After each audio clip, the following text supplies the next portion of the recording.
Lebih baik ulang nama daripada gagal di medan tugas.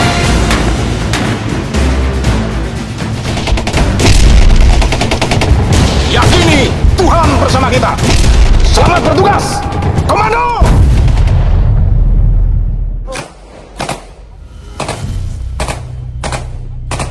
Itu secara garis besar pukul 11.20 berdasarkan informasi diterima kami melihat ada OPM di sekitar TKP, kemudian terjadi kontak senjata 11.30.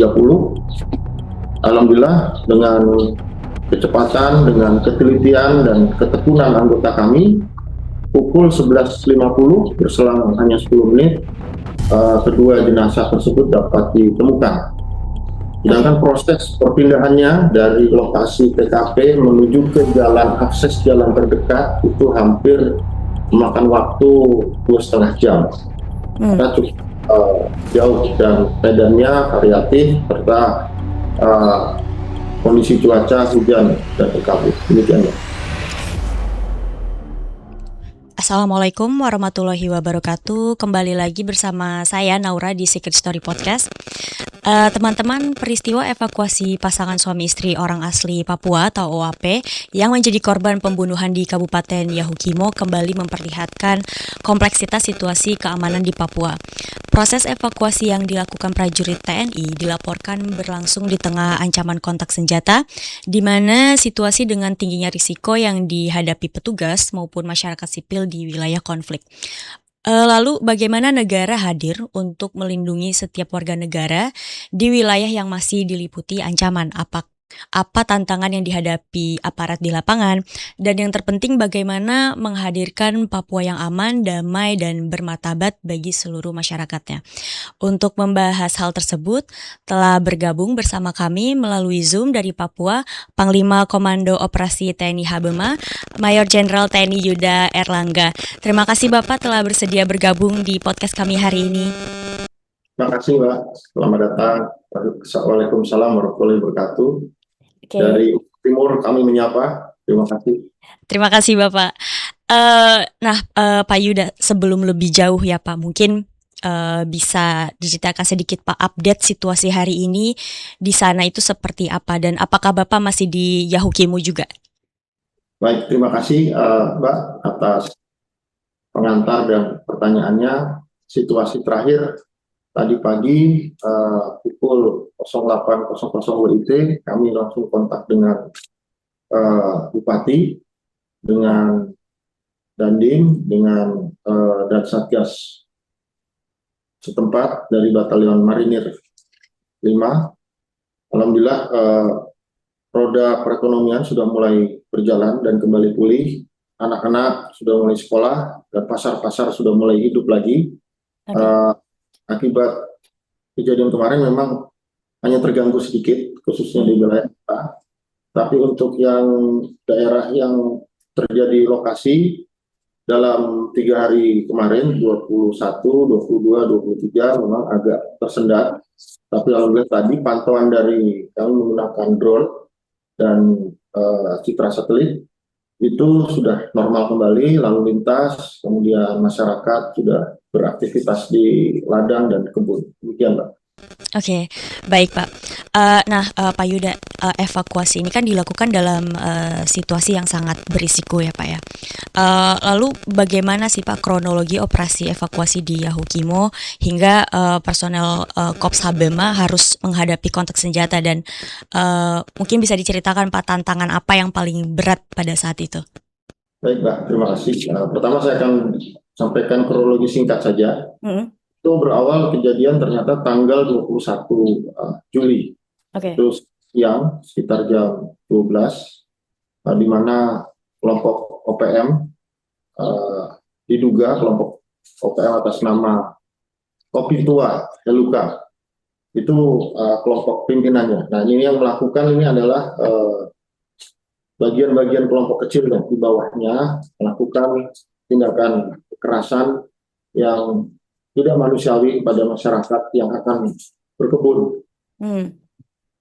Itu tanggal 21, kemudian tanggal 22 21 itu terjadi penembakan terhadap pasang suami istri atas nama Samuel Kogoya, panggilannya Kumis Kogoya, kemudian dengan istrinya dan satu orang ini belum teridentifikasi dari suku setempat. Oke. Kemudian kami baru menerima karena jauhnya lokasi tersebut dan jaringan internet juga terbatas di sana.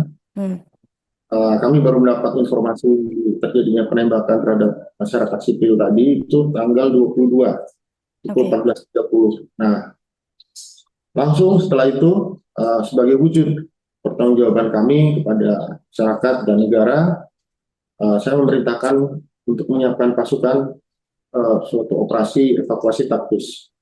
Kenapa namanya evakuasi taktis? Karena berada di bawah ancaman musuh, sangat rentan dengan kontak senjata dan memiliki tantangan cuaca dan medan.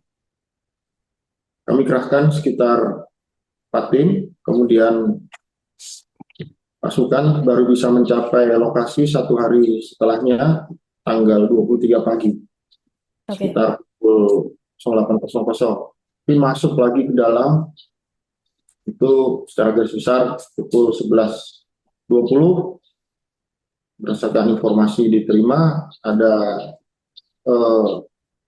kami melihat ada OPM di sekitar TKP, kemudian terjadi kontak senjata 11.30.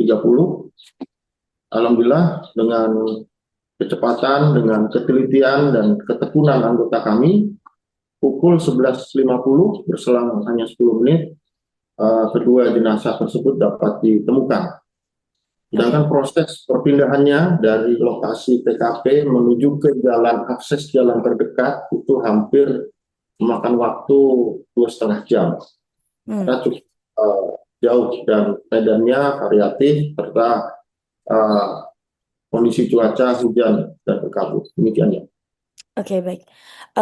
Pak, karena insiden ini kan pastinya menimbulkan kekhawatiran atas meningkatnya kekerasan. Nah, apakah dari Kops HBMA melihat adanya perubahan pola aksi kelompok bersenjata di Papua, Pak, khususnya yang menyasar warga sipil? Oh ya, memang terjadi perubahan pola ancaman, kemudian pola operasi mereka. Pertama, mengenai tentang pola ancaman, itu mereka mulai menyasar kepada masyarakat yang melakukan kegiatan-kegiatan melakukan kegiatan pelayanan di fasilitas publik. Oke. Yang kedua, mereka melakukan tindakan berprinsip pada gerilya atau asimetrik. Jadi dalam prinsip gerilya adalah mereka akan mengganggu apabila kita lemah, TNI maupun kita lemah, kehadirannya, eksistensinya, secara eksistensi. Kemudian yang ketiga, mereka juga awalnya pada tahun medio 2010 sampai dengan 2020 mereka menyasar masyarakat pendatang. Tapi sekarang sudah mulai berubah, mulai menyasar mengganggu pada masyarakat warga lokal. Disitulah mulai memang tujuannya menarik perhatian internasional, menarik perhatian nasional, sehingga semua komponen strategis yang di atas melihat mereka, mencuri perhatian. Mereka mulai mengganggu masyarakat lokal. Itu yang kami tangkap dan berusaha untuk menghentikan proses pembangunan infrastruktur maupun pembangunan pendidikan, pelayanan kesehatan, dan sebagainya. Demikian, Mbak. Oke, berarti apakah ini insiden ini berarti bahwa ancaman terhadap masyarakat sipil itu semakin meningkat, Pak, khususnya di Yahukimo gitu, dan kira-kira indikatornya apa, Pak? Baik, terima kasih. Wah, ini pertanyaannya boleh juga nih.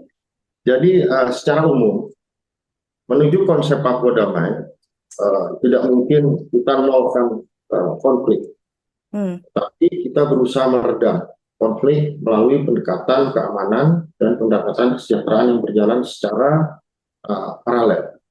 Khusus di Yahukimo memang terdapat beberapa puluh Ekstrip atau landasan kritis yang menjadi urat nadi transportasi, urat nadi komunikasi untuk layanan publik, kemudian ekonomi, kesehatan, dan pendidikan. Akhir-akhir ini memang meningkat, tetapi tidak berarti semuanya shutdown. Hanya ada dua titik yang terjadi satu titik saja dari sekian puluh ekstrip itu. Kalau Mbak lihat di citra satelit, ekstrip itu berada di lembah atau di punggung suatu pegunungan, baru masyarakat di sekitar ekstrip. Hanya satu yang terjadi duluan di Balinggama sekitar tanggal 2 Juli, jadi penembakan terhadap pilot asing dengan maskapai AMA atas nama Nicholas Glaser. Kebetulan pilot tersebut berkebangsaan Amerika. Namun dampaknya mengganggu pelayanan publik, terutama pelayanan kesehatan, pendidikan, agama atau rohani, kemudian pelayanan ekonomi untuk mengirimkan hasil bumi dari masyarakat menuju ke Yahukimo. Memang sempat terjadi pemberhentian operasional penerbangan, tapi untungnya masih ada landasan-landasan lain sekitar dari Balinggama yang bisa menopang roda perekonomian dari sekitar distrik Balinggama tersebut. Sedangkan di kota Yahukimo sendiri, kota kabupaten Yahukimo sendiri itu alhamdulillah roda perekonomian tetap jalan, aktivitas publik tetap jalan, roda pemerintahan tetap jalan. Jadi hanya satu trouble spot ini, tapi karena pengaruh media sosial yang cukup kuat dimanfaatkan oleh OPM, memframing seolah-olah Yahukimo, Kabupaten Yahukimo ini shutdown, padahal tidak. Dan memang menuju proses baku damai tadi tidak mungkin langsung kita nolkan semua. Intinya kita berusaha menjaga stabilitas keamanan sambil meningkatkan kepercayaan diri masyarakat untuk tetap bisa beraktivitas sosial, ekonomi, budaya, kesehatan, pendidikan, sehingga peradaban atau kegiatan sosial itu tetap jalan. Demikian. Oke, baik Pak. Tetapi Pak, kalau untuk saat ini sejauh mana pengamanan terhadap tenaga kesehatan, terhadap guru, pekerja pembangunan, dan masyarakat lokal ini perlu diperkuat, mengingat mereka kan kerap sekali menjadi kelompok yang paling rentan juga. Bagaimana Pak? Baik Pak, jadi salah satu upaya kami untuk mendukung program pemerintah. Jadi kami ke sini, keberadaan kami Koops TNI Habema, ini kami jelaskan dulu dari roots-nya Mbak ya. Berdasarkan ada tiga aturan, mulai dari Undang-Undang TNI tahun 2020, kemudian Undang-Undang TNI nomor 3 tahun 2002, kemudian Undang-Undang TNI nomor 3 tahun 2025. Nah, yang paling penting ini adalah Impres nomor 9 tahun 2020. Di situ mencantumkan tentang pelibatan TNI untuk mendukung program pemerintah dalam meningkatkan dan percepatan kesejahteraan di Provinsi Papua. Kemudian Peraturan Panglima 5 TNI menjabarkan dari Impres nomor 9 tahun 2020 itu, Perpang TNI nomor 32 angka 4 2011 tentang pelibatan rencana operasi untuk membantu percepatan pembangunan Papua, maka dibentuk Koops TNI Habema, di mana Koops TNI Habema ini ada membawahi beberapa satgas di bawah. Ada satgas teritorial, salah satunya adalah satgas teritorial, di mana tugas satgas teritorial itu membantu percepatan pembangunan melalui kami menyediakan tenaga pendidik di daerah-daerah yang terpencil, karena di sini kondisinya sangat jauh Mbak, sangat terpencil dan akses terbatas. Beberapa anggota kami menjadi guru atau tenaga pendidik yang sudah tersertifikasi sebelum berangkat, sudah kami latih bagaimana menjadi seorang guru di daerah pedalaman, karena standarnya beda. Kemudian yang kedua, kami juga membangun sekolah-sekolah dan memperbaiki sekolah, fasilitas. Kemudian yang ketiga, kami berupaya baik itu secara mandiri, swadaya, Satgas Per ini secara swadaya, mencari dukungan dari rekan-rekan yang berempati, membangun fasilitas listrik mikrohidro, kemudian membuat beberapa lampu penerangan di jalan supaya masyarakat tetap bisa beraktivitas malam hari sehingga tidak menurunkan intensitas dari kegiatan ekonomi. Kemudian kami juga membangun beberapa sumber air, 116 sumber air, dan juga membangun gereja. Rencana akan ada 2 gereja portable yang cepat dirakit.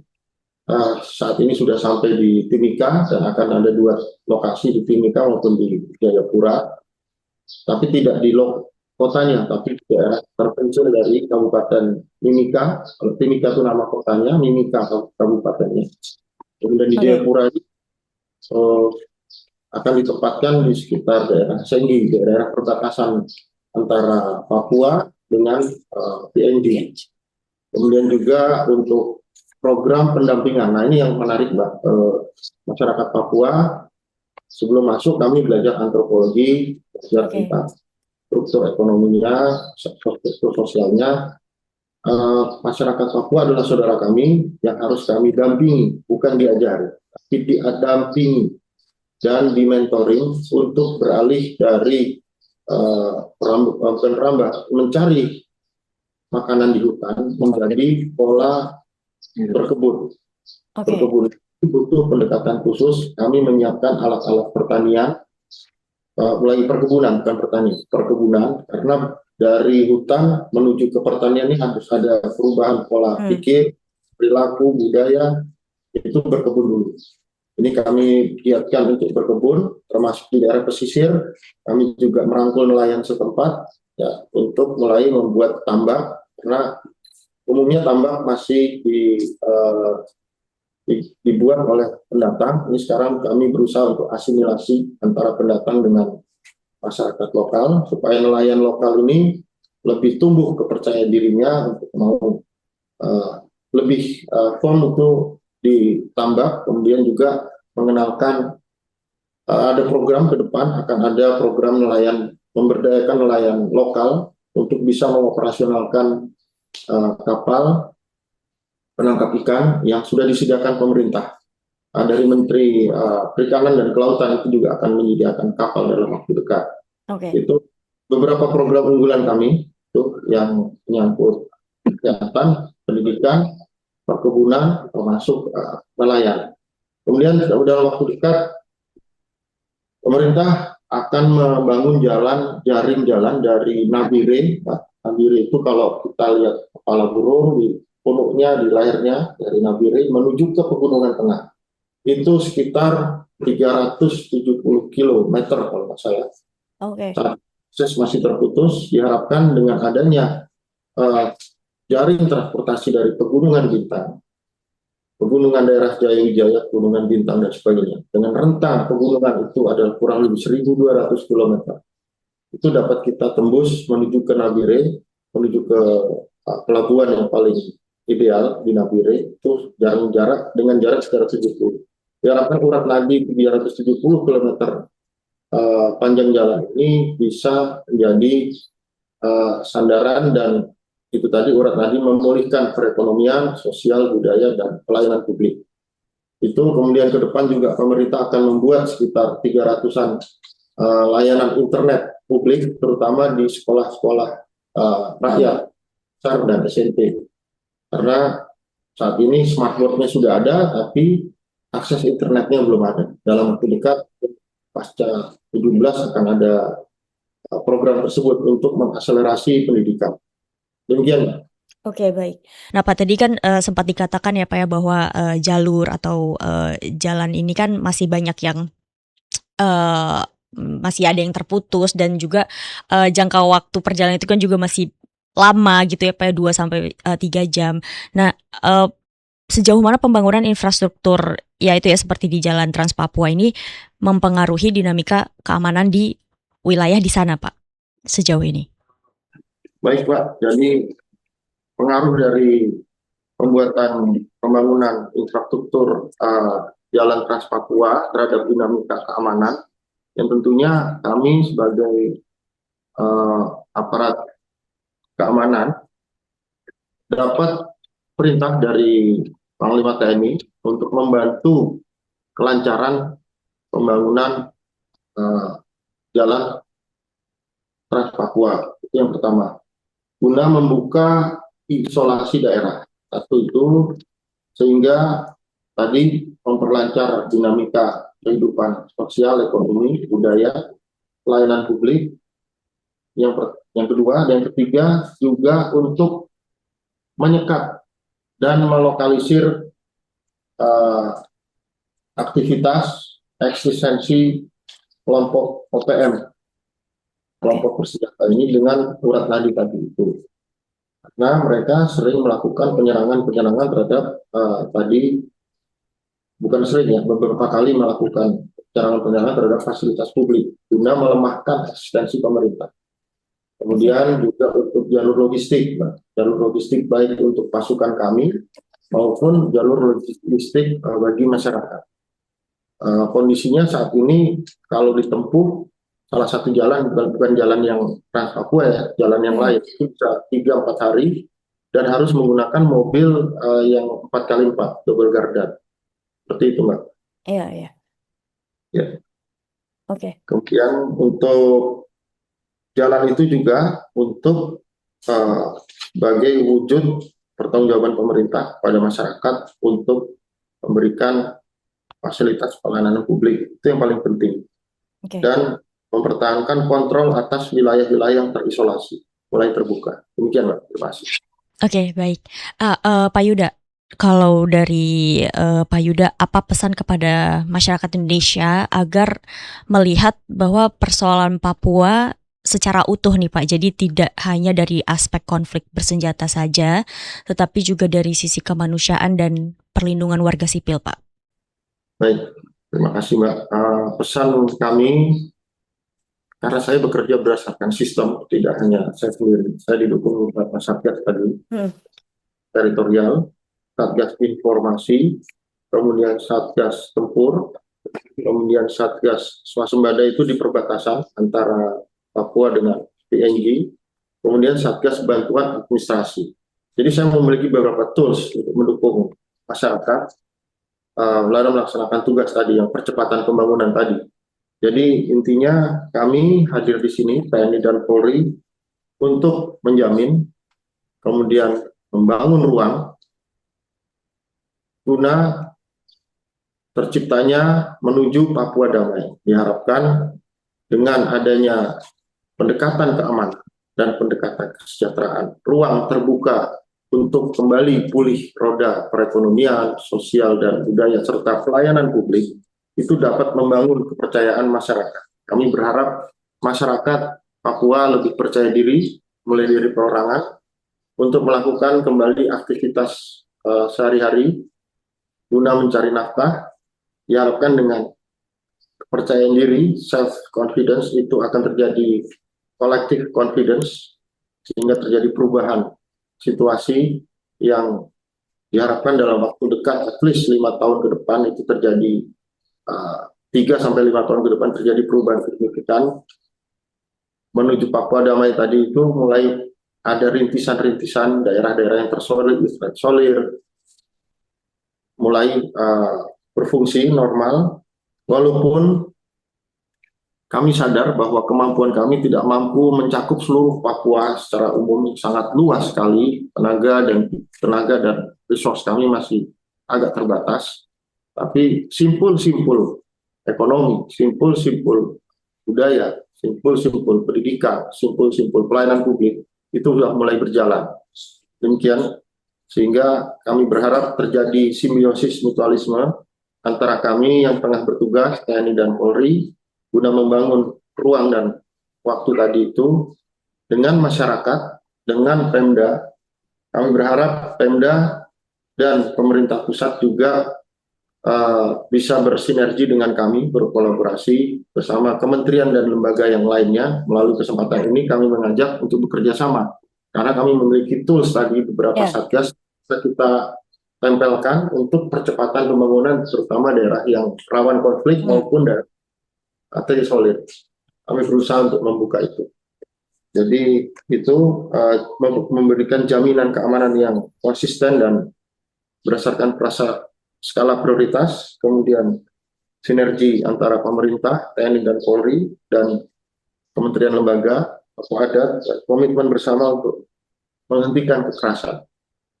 Demikian. Terima kasih. Oke, baik Pak. Nah, Pak Yuda, mungkin ini yang terakhir Pak yang ingin saya tanyakan ya Pak ya. Pelajaran strategis apa Pak yang diperoleh oleh Kops Habema ya dari operasi evakuasi di Yahukimo, dan perubahan apa yang akan diterapkan untuk meningkatkan perlindungan masyarakat pada operasi berikutnya? Baik, terima kasih Mbak. Wah, ini pelajaran strategis. Yang pertama, kita belajar sejarah. Mari sama-sama kita belajar sejarah. Kenapa Papua bergabung dengan NKRI. Sejak tahun 62 sampai 69 terjadi, di mana tahun 69 terjadi peperang, ada tokoh adat, tokoh masyarakat setempat di Papua, almarhum Bapak Silas Papare. Saat itu peperang berhasil dimenangkan oleh pemerintah Indonesia, dan mayoritas penduduk Papua lokal ingin bergabung dengan Republik Indonesia saat itu. Kemudian dari situ sejarah kita harus belajar, karena sejarah akan mencetak karakter suatu bangsa. Dari big picture Indonesia, tidak hanya Papua bagian dari Indonesia. Sejarah akan mencetak karakter bangsa, akan mencetak suatu identitas bangsa. Dari situ kita akan bisa bersikap secara outward looking terhadap percaturan internasional, bagaimana kita berhubungan dengan negara secara lingkup internasional maupun regional di ASEAN, ya. Mengingat posisi Papua ini juga strategis, dekat dengan Samudra Pasifik dan ke arah Australia. Ini sangat strategis, di mana hal-hal teknis saat ini dengan terjadinya revolusi media sosial yang begitu cepat, kesalahan teknis baik itu di kami maupun di pemerintah itu bisa menjadi hal yang strategis. Itu kita harus lebih rigid, harus bisa lebih harus lebih ketat dalam pengendalian pelaksanaan roda pemerintahan. Pelaksanaan menjamin keamanan itu harus betul-betul ketat, karena kesalahan teknis itu bisa lompat menjadi hal yang isu strategis. Kelompok OPM berusaha untuk menjebak kami beberapa kali dengan mengangkat isu framing HAM, seolah-olah kami yang melakukan kekerasan kepada masyarakat, tetapi dalam waktu singkat setelah kontak senjata kami yang dipersalahkan langsung dari media sosial luar negeri begitu kencang tekanannya. Setelah itu kami belajar menyikapi hal itu. Masalah HAM dengan SARA ini juga menjadi isu sensitif yang bisa diinternasionalisasi, karena banyak kepentingan di Papua ini. Ada beberapa objek vital strategis di sini seperti Freeport dan beberapa aspek proyek lainnya. Itu semua akan membuat tokoh internasional atau negara pemain major player itu akan menoleh ke Indonesia. Oleh karena itu, masalah HAM saat ini kami sangat ketat, mulai dari pendidikan dasar menjadi masuk tentara, baik itu Tamtama, Bintara maupun Perwira, kami bekali dengan pendidikan hak asasi manusia dan hukum humaniter, sehingga kita bertempur berdasarkan aturan hukum. Itu yang kami rasakan. Sejak kami masuk tentara itu sudah ada tentang pembekalan itu. Kemudian sebelum prajurit atau satuan yang akan bertugas di Papua itu juga akan mendapatkan pembekalan tentang hukum humaniter dan hak asasi manusia, sehingga hal-hal yang sensitif tadi kami sampaikan bisa kita reduksi dan bisa kita minimalisir. Kemudian tadi tentang framing isu HAM, mereka memanfaatkan media sosial dengan mempelintir mempelintir bahwa kami melakukan kekerasan fisik terhadap masyarakat.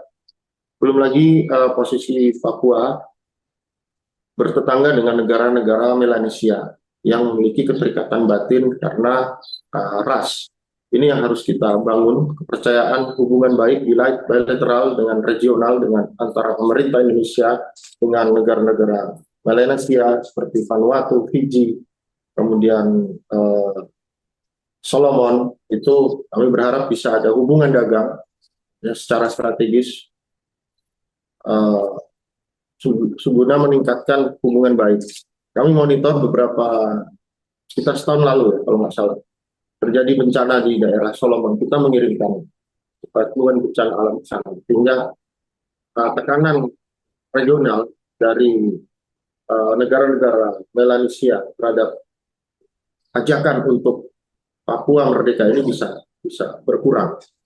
Jadi levelnya itu harus melibatkan tidak hanya bersandar pada TNI dan Polri untuk menciptakan keamanan dan kesejahteraan, tapi juga melibatkan kementerian dan lembaga sebagai big picture-nya Indonesia. Kemudian juga akan menentukan sikap kita terhadap negara sekitar regional maupun internasional. Kami menganggap setiap insan prajurit yang bertugas di Papua, kami menganggap bahwa Papua adalah etalase Indonesia, bukan halaman belakang. Demikian, Mbak. Oke, baik. Terima kasih Pak Yuda sebelumnya sudah menyempatkan waktu dan bergabung bersama podcast kami hari ini ya Pak ya. Oke, baik teman-teman, peristiwa di Yahukimo kembali mengingatkan bahwa korban terbesar dalam konflik berkepanjangan adalah masyarakat sipil.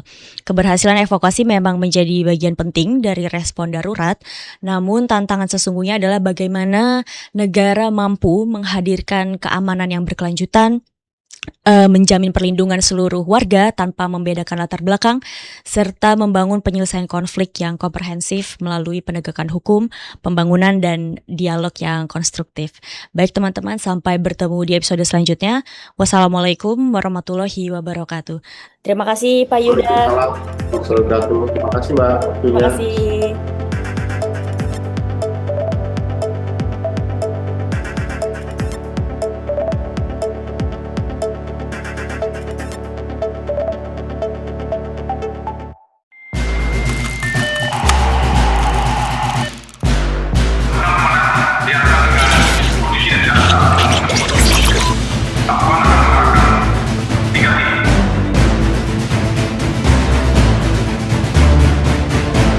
Lebih baik pulang nama daripada gagal di medan tugas.